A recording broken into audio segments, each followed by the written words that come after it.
जय योगेश्वर दोस्तों। आज से हम श्रीमद्भगवद्गीता का ज्ञान हमारी नई सीरीज से आप तक रखेंगे, तो हमारे चैनल के साथ जुड़े रहिए। जय योगेश्वर। श्रीमद् भगवद गीता 13वें अध्याय की महिमा। श्री महादेव जी कहते हैं, पार्वती, अब 13वें अध्याय की महिमा का वर्णन सुनो। उसको सुनने से तुम बहुत प्रसन्न हो जाओगी। दक्षिण दिशा में तुंगभद्रा नाम की एक बहुत बड़ी नदी है। उसके किनारे हरिहरपुर नामक रमणीय नगर बसा हुआ है। वहाँ हरिहर नाम से साक्षात भगवान शिवजी विराजमान हैं, जिनके दर्शन मात्र से परम कल्याण की प्राप्ति होती है।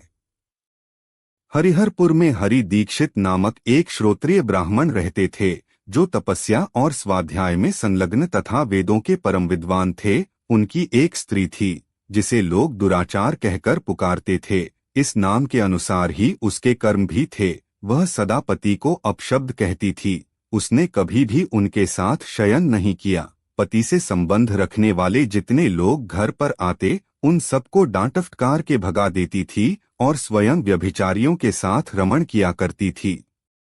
एक दिन नगर को इधर उधर आते जाते हुए लोगों से भरा देख उसने निर्जन तथा दुर्गम वन में अपने लिए संकेत स्थान बना लिया। एक समय रात में किसी कामी को न पाकर वह घर के किवाड़ खोल नगर से बाहर संकेत स्थान पर चली गई। वह काम के वशीभूत होकर एक एक कुंज में तथा प्रत्येक वृक्ष के नीचे जा जाकर किसी प्रियतम की खोज करने लगी, किंतु उन सभी स्थानों पर उसका परिश्रम व्यर्थ गया। उसे प्रियतम का दर्शन नहीं हुआ।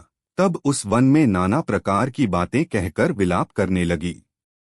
चारों दिशाओं में घूम घूम कर विलाप करती हुई उस स्त्री की आवाज सुनकर कोई सोया हुआ बाघ जाग उठा और उस स्थान पर पहुंचा जहां वह रो रही थी। उधर वह भी उसे आते देख किसी प्रेमी आशंका से उसके सामने खड़ी होने के लिए ओट से बाहर निकल आई। उस समय व्याघ्र ने आकर उसे नाखूनों के प्रहार से पृथ्वी पर गिरा दिया। इस अवस्था में भी वह कठोर वाणी में चिल्लाती हुई पूछ बैठी, अरे बाघ, तू किस लिए मुझे मारना चाहता है? पहले इन सारी बातों को बता दे, फिर मुझे मारना। उसकी यह बात सुनकर व्याघ्र हंसता हुआ बोला, दक्षिण देश में मलाफा नामक एक नदी है। उसके तट पर मुनिपर्णा नगरी बसी हुई है। वहाँ पंचलिंग नाम से प्रसिद्ध साक्षात भगवान शंकर निवास करते हैं। उसी नगरी में मैं ब्राह्मण के रूप में रहता था। नदी के किनारे अकेला बैठा रहता और जो यज्ञ के अधिकारी नहीं हैं, उन लोगों से भी यज्ञ कराकर उनका अन्न खाया करता था। इतना ही नहीं, धन के लोभ से मैं सदा अपने वेद पाठ के फल को बेचा करता था। मेरा लोभ यहाँ तक बढ़ गया था कि अन्य भिक्षुओं को गालियां देकर हटा देता और स्वयं दूसरों को नहीं देने योग्य धन भी बिना दिए ही हमेशा ले लिया करता था। ऋण लेने के बहाने मैं सब लोगों को छला करता था। समय व्यतीत होने पर मैं बूढ़ा हो गया। मेरे बाल सफेद हो गए, आंखों से सूझता न था और मुंह के सारे दांत गिर गए। इतने पर भी मेरी दान लेने की आदत नहीं छूटी। पर्व आने पर दान के लोभ से मैं हाथ में कुश लिए तीर्थ के समीप चला जाया करता था। तत्पश्चात जब मेरे सारे अंग शिथिल हो गए, तब एक बार मैं कुछ धूर्त ब्राह्मणों के घर पर मांगने खाने के लिए गया। उसी समय मेरे पैर में कुत्ते ने काट लिया। तब मैं मूर्छित होकर क्षण भर में पृथ्वी पर गिर पड़ा। मेरे प्राण निकल गए। उसके बाद मैं इसी व्याघ्र योनि में उत्पन्न हुआ। तब से इस दुर्गम वन में रहता हूँ तथा अपने पूर्व पापों को याद करके कभी धर्मिष्ठ महात्मा, यति, साधु पुरुष तथा सती स्त्रियों को नहीं खाता। पापी, दुराचारी तथा कुल्टा स्त्रियों को ही मैं अपना भक्ष्य बनाता हूँ। आत्ह कुल्टा होने के कारण तू अवश्य ही मेरा ग्रास बनेगी। यह कहकर वह अपने कठोर नखों से उसके शरीर के टुकड़े टुकड़े करके खा गया। इसके बाद यमराज के दूत उस पापिनी को संयमनी पुरी में ले गए। यहाँ यमराज की आज्ञा से उन्होंने अनेकों बार उसे विष्ठा, मूत्र और रक्त से भरे हुए भयानक कुंडों में गिराया। करोड़ों कल्पों तक उसमें रखने के बाद उसे वहां से ले जाकर 100 मनवंतरों तक रौरव नरक में रखा।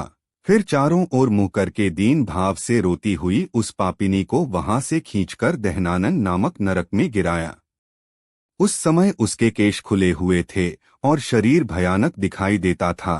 इस प्रकार घोर नरक यातना भोग चुकने पर वह महापापिनी इस लोक में आकर चांडाल योनि में उत्पन्न हुई। चांडाल के घर में भी प्रतिदिन बढ़ती हुई वह पूर्वजन्म के अभ्यास से पूर्ववत पापों में प्रवृत्त रही। फिर उसे कोढ़ और राज्यक्षमा का रोग हो गया, नेत्रों में पीड़ा होने लगी। फिर कुछ काल के पश्चात वह पुनः अपने निवास स्थान हरिहरपुर को गई, जहाँ भगवान शिव के अंतःपुर की स्वामिनी जंभका देवी विराजमान हैं।